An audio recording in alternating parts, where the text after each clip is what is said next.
முதல்ல நான் உங்களுக்கு தேங்க்ஸ் சொல்லணும். நீங்க மட்டும் ஸ்டேஷனுக்கு வந்து என்னை காப்பாத்தலைன்னா நான் ஜெயிலே கடந்து செத்து போயிருப்பேன். என் வாழ்க்கையை காப்பாத்துறதா நினைச்சு உங்க வாழ்க்கையை அழிச்சுக்காதீங்க. உங்களுக்கு என் வாழ்க்கையில நடந்த சம்பவங்கள் தெரியாது. தயவு செஞ்சு இந்த கல்யாணம் வேண்டாம். எனக்கு எல்லா விஷயமும் தெரியும். நான் என் வாழ்க்கையில யதார்த்தத்தை மட்டும்தான் நம்புறேன். கற்பனை கெட்டாத விஷயத்தையோ மூட நம்பிக்கைகளையோ நான் நம்புறதில்ல. இல்லைங்க, சில விஷயங்களை நம்ம நம்பிதான் ஆகணும். என் வாழ்க்கையில அப்படிதான் நடந்திருக்கு. சில சமயத்துல எனக்கே என்ன நடக்குதுன்னு தெரிய மாட்டேங்குது. இதெல்லாம் உங்களுக்கு சொன்னா புரியாது. தயவு செஞ்சு உங்களை கெஞ்சி கேட்டுக்கிறேன், இந்த கல்யாணம் வேண்டாம். உங்க நல்லதுக்கு தான் சொல்றேன். ப்ளீஸ் புரிஞ்சுக்கோங்க. நீங்க சொன்ன மாதிரி எனக்கு எதுவுமே புரிய வேண்டாம். ஆனா நீங்க என்ன புரிஞ்சுக்கோங்க. எனக்கு உங்களை பிடிச்சிருக்கு. நான் உங்களை கல்யாணம் பண்ணிக்க ஆசைப்படுறேன்.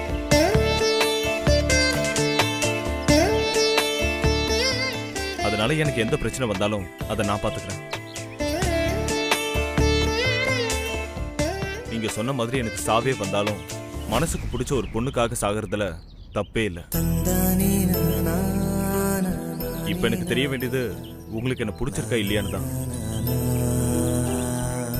சொல்லுங்க, என்ன பிடிச்சிருக்கா? அத நான் என் வாயால சொல்ல மாட்டேன். நீங்க எதுவும் சொல்ல வேண்டாம். என்ன உங்களுக்கு பிடிக்கலன்னா இந்நேரம் சொல்லிருப்பீங்க. ஆனா உங்களுக்கு என்ன பிடிச்சிருக்கு. இந்த கல்யாணம் கண்டிப்பா நடக்கும்.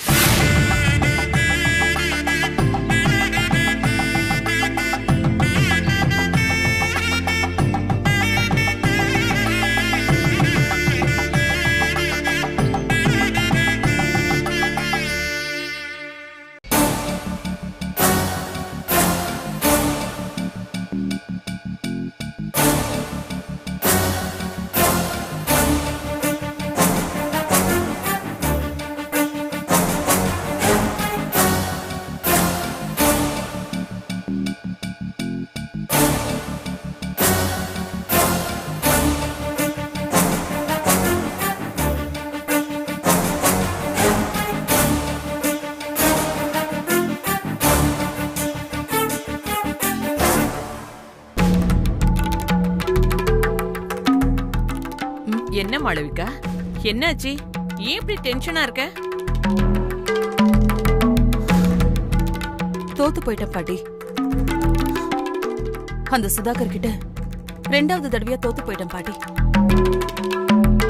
என்னைக்கு என்னோட காதல அவன் உதாசனப்படுத்தினானோ அன்னைக்கு முதல் தடவையா தோத்து போனேன். அன்னைக்கு விஷம் குடிச்சு சாக கிடந்த என்ன காப்பாத்தினதே நீதான். என் வாழ்நாள்ல அவனை பார்க்க கூடாதுன்னு நினைச்சுதான் டிரான்ஸ்ஃபர் வாங்கிட்டு இந்த ஊருக்கு வந்தேன். ஏன் ஸ்டேஷனுக்கு வந்து அந்த சங்கவியை ஏன் முன்னாடி வெளியில கூட்டிட்டு போனானே, அப்போ 2வது தடவையா தோத்து போனேன். நான் ஜெயிக்கணும் பாட்டி. அந்த சுதாகரை நான் ஜெயிச்சே ஆகணும். எந்த ஸ்டேஷன்ல அந்த சங்கவி என் கண்ணு முன்னாடி கூட்டிட்டு போனானோ அதே ஸ்டேஷன்ல அந்த சங்கவி அரெஸ்ட் பண்ணி உள்ள தள்ளணும் பாட்டி. அப்புறம் ஏன் யோசிக்கிற?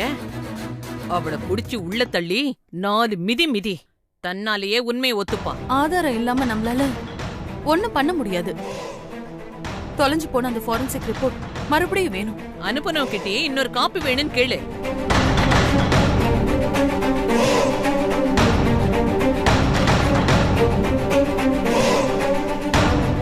இத பாரு மாளவிகா, நம்மளால முடியாததுன்னு எதுவுமே இல்ல. நாம நேர் வழியில தான் போய் ஜெயிக்கணும்னு இல்ல. எந்த பாதையில போனா ஈஸியா ஜெயிக்க முடியுமோ அந்த பாதையில போயிட்டே இருக்கணும். நல்லது கெட்டதை பத்தி யோசிச்சுட்டே இருக்க கூடாது. நம்மளுக்கு காரியம் தான் முக்கியம்.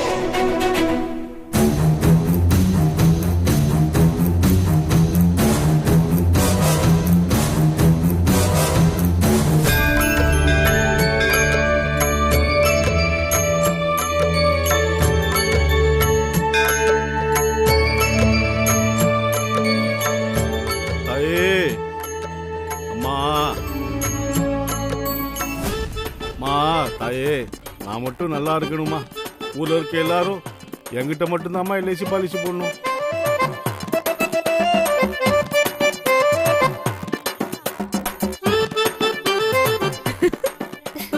எல்லாரும் இன்சூரன்ஸ் போட்டு நான் நல்லா சம்பாதிக்கணுமா? என்னக்கா இவன் சாமி கிட்ட இப்படி சுத்திட்டு இருக்கான்? ஐயோ சரி வா போலாம். வா. மா தாயே, மாறா கூப்பிட்டது அம்மனா? ஓ அம்மன் இல்லையா நீங்களா? என்ன பண்ணிட்டு இருக்க? பார்த்தா தெரியல, அங்க பிரதர்ஷனம் பண்ணிட்டு இருக்கிறேன். அங்க பிரதட்சணம்னா இப்படிதான் பண்ணுவாங்களா? கோயில சுத்தி உருண்டு வரணும். அட என்னங்க நீங்க புரியாம பேசிட்டு இருக்கீங்க? அம்மன் பாக்குற மாதிரி உருண்டாதானே நம்ம நினைச்சலாம் நல்லபடியா நடக்கும். பின்னால உருண்டா அம்மனுக்கு எப்படி தெரியும்? இந்த பாருங்க, நம்ம எல்லாம் பிள்ளையார் மாதிரி உட்கார்ந்த இடத்துலயே ஞானப்பழத்தை வாங்கிட்டு போயிருவோம். ஆமா, எதுக்கு இந்த வேண்டுதல்? அது ஒண்ணும் இல்லைங்க, பக்கத்துல எக்ஸோஎஸ்ன்னு ஒரு கம்பெனி ஒன்று ஆரம்பிச்சிருக்காங்க. அதுல 5000 பேர் வேலை பார்க்கறாங்க. அவங்க எல்லாத்துக்கும் நான் தான் இன்சூரன்ஸ் பாலிசி போட போறேன் தெரியுமா? அந்த கமிஷன் மட்டுமே நிறைய வரும். எவ்வளவு வரும்? அது வெளியே சொல்லாதீங்க. அடுத்த வருஷம் நம்ம ஊர்ல நான் தான் பெரிய கோடீஸ்வரன். எப்படியாவது நான் கோடீஸ்வரன் ஆகணுங்கிறக்காக தான் அம்மா கிட்ட டீல் பேசி அங்க பிரதர்ஷனம் பண்ணிட்டு இருக்கிறேன். ஆமா, நீங்க 2 பேருமே ஆளுக்கு ஒரு பாலிசி போட்டுக்கலாமே, உங்க லைஃபுக்கு ரொம்ப யூஸ்ஃபுல்லா இருக்கும். யோசிச்சு சொல்றோம். ஏங்க ஏன் யோசிக்கிறீங்க? இப்பெல்லாம் கடவுளுக்கே பாதுகாப்பு இல்ல, மனுஷனுக்கு எப்படி பாதுகாப்பு இருக்கும்? அதனால ஒரு எல்ஐசியை போடுங்க. அம்மா, இந்த பிள்ளைல நீ தான் காப்பாத்தணும். ஆமா சங்கவி, மாப்பிள்ள அசிஸ்டன்ட் கமிஷனராமே. ஆமா, பொண்ணு பாக்குற ஃபங்க்ஷன் நல்லபடியா நடந்து முடிஞ்சதா? நல்லபடியா முடிஞ்சது. திடீர்னு நடந்ததுனால உங்களை கூப்பிட முடியல, தப்பா நினைச்சுக்காதீங்க. பரவாயில்லம்மா, உன் கல்யாணம் நல்லபடியா நடந்தா அதுவே எனக்கு சந்தோஷம். என்ன, நம்ம முதலாளி செங்கோட உயிரோட இல்ல, அதான் அவரு உன் கல்யாணத்தை எப்படிலாம் நடத்தணும்னு கனவு கொண்டார் தெரியுமா? முதலாளி அப்பாவுக்கு நம்ம ஊர்ல வேண்டாதவங்க எதிரிங்கன்னு யாரும் இல்ல. அவரும் யாரையும் எதிரியா நினைச்சது இல்ல. அப்படி இருக்கிறப்போ அவரை யாரு கொலை பண்ணிருப்பாங்கன்னு தான் தெரியல. ஆனா ஒண்ணு மட்டும் புரியுது, இந்த கொலையில ஏதோ ஒரு மர்மம் இருக்கு. மா தாயே, கரெக்ட், சங்கவி சொல்றதா கரெக்ட். கொலை நடந்த அன்னைக்கு முதலாளி ரூம்ல இருந்து ஒரு சத்தம் கூட வரல. மா தாயே, ஒரு பொருள் கூட கலையல. அப்படியே தூங்குன மாதிரி இருந்தாங்க. முதலாளி வீட்டுக்குள்ள இருந்த மாதிரியே பேசுறேன், இதெல்லாம் உனக்கு எப்படி தெரியும்? ஆஹா, வாயை கொடுத்து எதையோ புண்ணாக்கிட்டோமே. சாரி, திடீர்னு புத்திசாலி ஆயிட்டானே, சமாளிப்போம். அது வந்து எல்லாமே எனக்கு அந்த போலீஸ்காரன் சொல்லி தான் தெரியும்.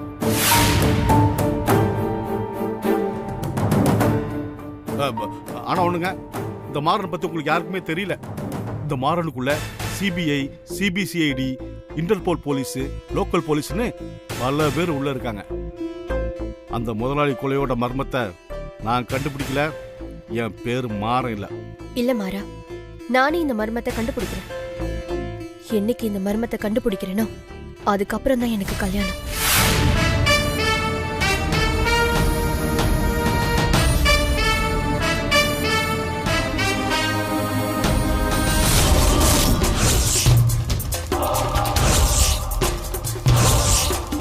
உன்னை எறிந்த கால் அகப்பேய் ஒன்றையும் சேராயே, உன்னை எறியும் வகை அகப்பேய் உள்ளது சொல்வேனே.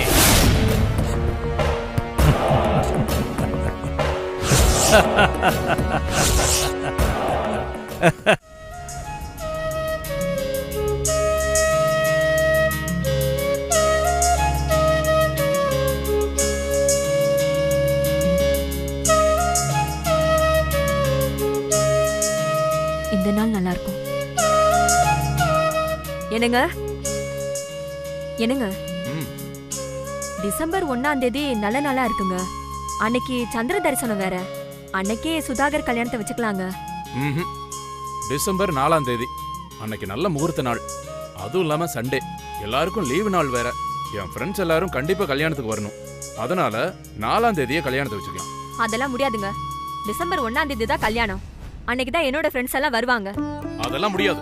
4ஆம் தேதி தான் கல்யாணம். என் ஃப்ரெண்ட்ஸ் எல்லாரும் கண்டிப்பா கல்யாணத்துக்கு வரணும். ஹலோ ஹலோ ஹலோ, கொஞ்சம் நிறுத்துறீங்களா? என் ஃப்ரெண்ட்ஸ் எல்லாம் கல்யாணத்துக்கு வர வேண்டாம். நவம்பர் 2ஆம் தேதி கல்யாணத்தை வைங்க. அன்னைக்கு தான் நல்ல முகூர்த்த நாள். அடப்பாவி, நீயும் காலண்டரை பார்க்க ஆரம்பிச்சிட்டியா? அப்பா, என் கல்யாணத்துக்கு ஒருத்தரையும் மிஸ் பண்ண கூடாதுப்பா. எல்லாரையும் கூப்பிடணும். ஆனா எங்களை மட்டும் கூப்பிடாதீங்க.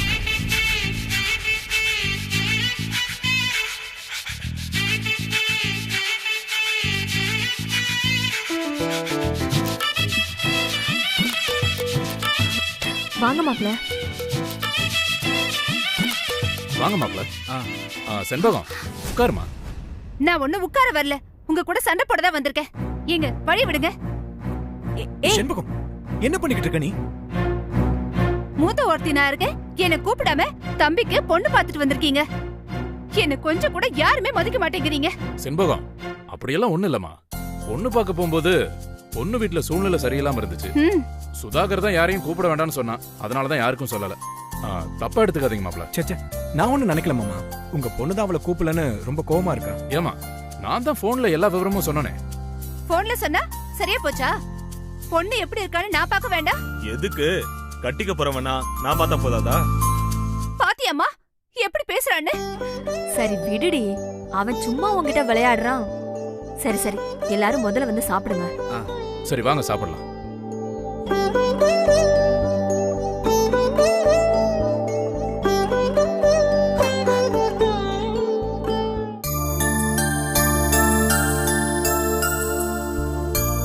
இந்தாமா.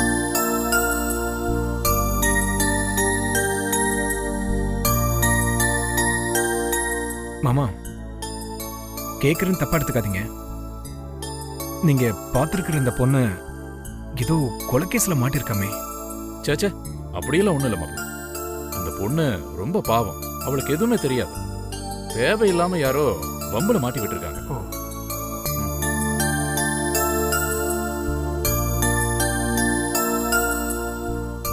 அதெல்லாம் சரி மாமா, பொண்ணு நல்ல பொண்ணாவே இருந்துட்டு போட்டோம். ஆனா நெருப்பு இல்லாம புகையாதுல்ல. போலீஸ் ஸ்டேஷன் வரைக்கும் போனதுனால அவ தப்பானவள் தானே அர்த்தம்.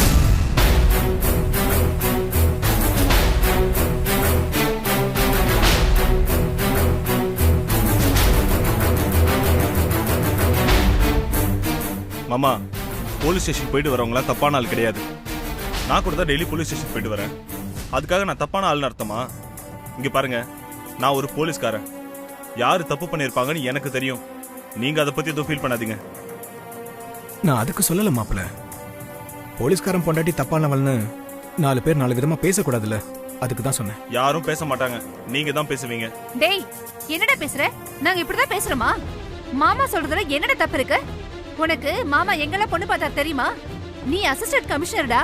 உனக்கேத்த பொண்ணு பார்த்து கல்யாணம் பண்றதை விட்டுட்டு எவ்வளவு ஒருத்தைய கல்யாணம் பண்ணிப்பேன்னு சொல்ற? இங்க பாருங்க, எனக்கு அவ்வளவு பிடிச்சிருக்கு. நான் அவளை தான் கல்யாணம் பண்ணிக்க போறேன். போதுமா? இனிமே யாரும் இதை பத்தி பேசாதீங்க. மாப்பிள்ள, கோவப்படாதீங்க, பொறுமையா இருங்க. உங்க கல்யாணத்துல நாங்க அக்கறை பண்ணாம வேற யார் அக்கறை பண்ண முடியும்? இங்க பாருங்க, நீங்க நினைக்கிற மாதிரி அந்த பொண்ணு நல்ல பொண்ணு இல்ல.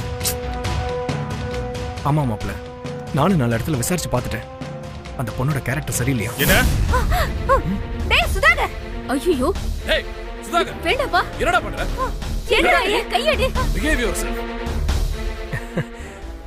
விடுங்க விடுங்க, நான் தப்பா எடுத்துக்கல. மாப்பிள்ள தானே, அவரு என் சட்டையை பிடிக்காம வேற யாரும் என் சட்டையை பிடிப்பா? சாரி மாப்ள, அவன் ஏதோ டென்ஷன்ல இப்படி பண்ணிட்டான். என்ன, அவனுக்கு ஒரு நல்ல பொண்ணை பார்த்து கல்யாணம் பண்ணணும்னு நினைச்சோம். சரி, அந்த பொண்ணு அவனுக்கு பிடிச்சிருக்கு, அவ்வளவுதானே. கல்யாணத்தை ஜாம் ஜாம் நடத்திடுவோம். என்னப்பா? சாரி மாமா. டேய் இருக்கட்டும், சாப்பிடு சாப்பிடு சாப்பிடு. மாமா சாப்பிடுங்க மாமா, உட்காருங்க. அத்தை சாம்பார் ஊத்துங்க. ஏய் நீ ஊத்துறி. சாப்பிடுப்பா சாப்பிடு.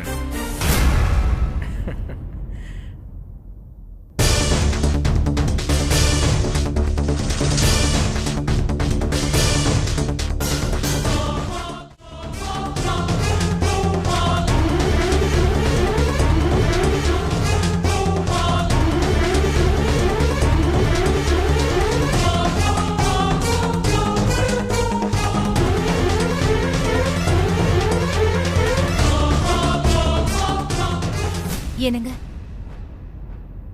பாத்தியாடி, இது நாள் வரைக்கும் மாமாங்கிற பேச்சுக்கு மறுவார்த்தை பேச மாட்டான். இன்னைக்கு அந்த பொண்ணுக்காக எமேலிய கை வச்சுட்டான். இங்க பார், இந்த கல்யாணம் நடக்க கூடாது. என் சித்தி பொண்ணு கூட தான் இவனுக்கு கல்யாணம் நடக்கணும். இவன் நம்மளை விட்டு எங்கேயும் போக கூடாது.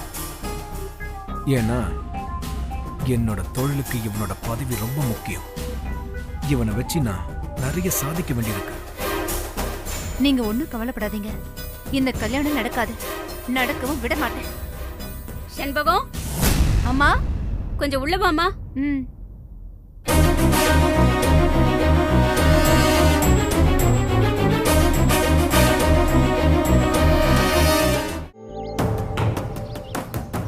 எல்லாரும் வந்துட்டீங்களா?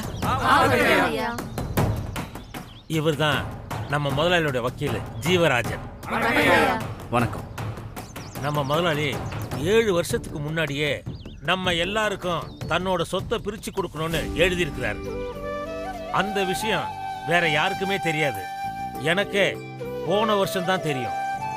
நம்ம முதலாளி தன்னோட உயில்ல என்ன எழுதியிருக்கிறாருன்னு சொல்றதுக்காகத்தான் வக்கீல் வந்திருக்கிறாரு. இவரு இந்த உயில உங்க முன்னாடி படிப்பாரு. என்னுடைய அசையும் அசையா சொத்துக்கள் அனைத்தும் எனது சொந்த உழைப்பில் வாங்கியது. எனது டீ எஸ்டேட்டில் உள்ள 500 ஏக்கர் நிலத்திற்கும் அதன் மூலம் வரும் வருமானத்திற்கும் முறைப்படி வருமான வரி செலுத்தியுள்ளேன். எனது சொத்துக்கள் அனைத்திற்கும் எந்த வில்லங்கமும் இல்லை.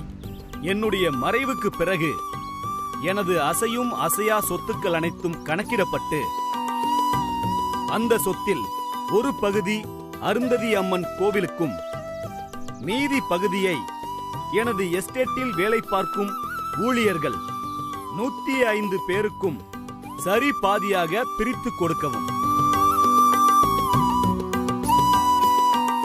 போதும்யா, போதும். எப்படிப்பட்ட நல்ல மனுஷன் அவரு. யாருக்கு அந்த மாதிரி மனசு வரும்? இருக்கிற சொத்தெல்லாம் பத்தாதுன்னு அடுத்தவன் சொத்தை அபகரிச்சு வாழ்ற இந்த காலத்துல தன்னுடைய சொத்து எல்லாத்தையும் எங்க பேர்ல எழுதி வச்சிருக்காரு. அவரு தெய்வம்யா, தெய்வம். ஐயா, எங்களுக்கு அவர்தாயா சொத்து. என்னைக்கு அந்த கொலைகாரனை கண்டுபிடிக்கிறோமோ அன்னைக்கு தான் அந்த சொத்தை நாங்க வாங்கிக்குவோம். அது வரைக்கும் வேண்டாம். தயவு செய்து எங்களுக்கு வேண்டாங்கய்யா. எதுவும் வேண்டாங்கய்யா.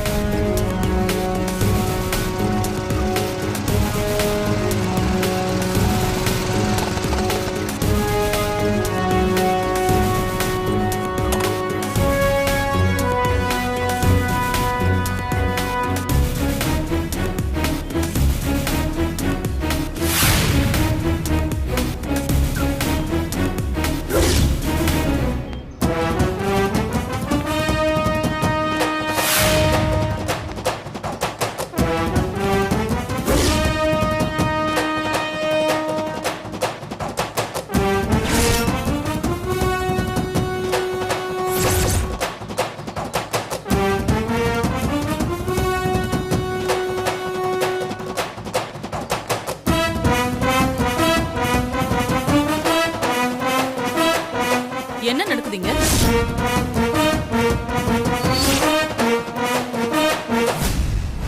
முதலாளியோட சொத்து விஷயமா பேசிக்கிட்டு இருக்கோம். யாரோட சொத்தை யாரு பிரிக்கிறது? மிஸ்டர் செல்வேந்திரன், இது எல்லாமே உங்க சொத்து. உங்க மக பேர்ல இருக்கிற சொத்து. வளர்த்த மகன்னு சொல்லி எல்லா சொத்தையும் வளைச்சு போட்டுட்டீங்கல்ல? மேடம், இது பல பேர் பாத்தியப்பட்ட சொத்து விவகாரம். தயவு செஞ்சு இதுல ஏன் மகளை உள்ள இழுக்காதீங்க. இங்க பாருங்க, அவர் எழுதி வச்ச உயில்.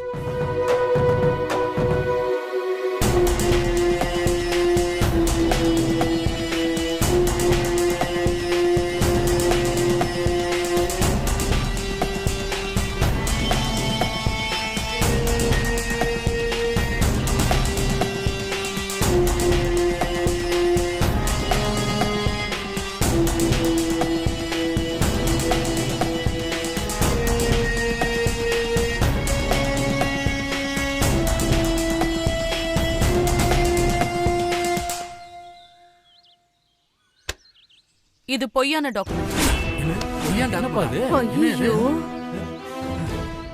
ஒரிஜினல் டாக்குமெண்ட் என்கிட்ட இருக்கு.